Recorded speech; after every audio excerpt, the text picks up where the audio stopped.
Hi guys, welcome back. So we've got the England team out to face Georgia, and it's a very interesting selection, and I must say it's actually one of my favourite selections of Eddie Jones recently. I've been a little bit critical of some of his picks, but I really like how this team is definitely suited to play Georgia, but it also gives chances for younger players and squad players, so it kills a lot of birds with one stone. So let's get into it.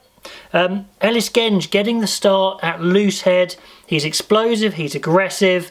That should be good against Georgia. Plus, he's not a youngster now. If he wants to make a charge to become England's number one, he needs to make it quite soon. So this is pretty big for him, actually, I would say.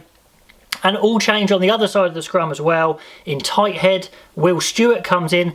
He's 24 years old. He's a big guy. He's been very impressive for Bath. So he's a great guy to get involved, put some pressure on Sinclair, get some depth at tight head. That's great. And in the middle, you've got the experience of Jamie George.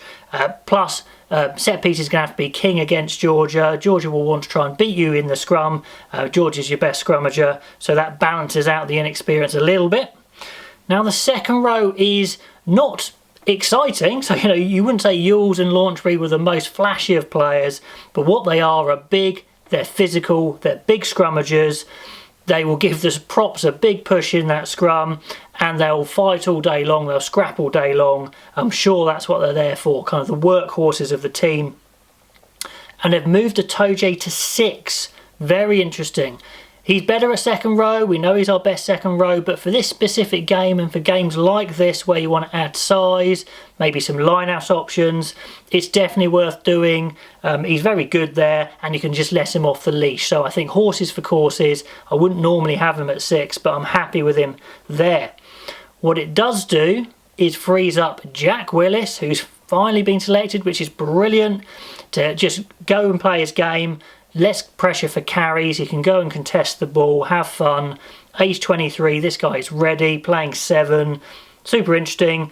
I thought they might go Ben Earl at 8, but they've gone for the size of Billy, and again, against Georgia, where as long as they get parity or dominate the Georgia pack, they should be good. That makes sense. Half-backs stay the same. Youngs and Farrell, get the continuity, makes sense, happy with that. In the centre, they've actually done what I suggested they do. Not that they listen to me, of course, but I had suggested they keep Slade at 12 and let Lawrence play 13 to get into his first start, take the pressure off him, being only 21 years old, 13 being his favourite position, and they have done that, which is interesting to see. Johnny May on one wing, but what is interesting, and the one place I disagree, is not playing Thorley on the wing. They've started Joseph.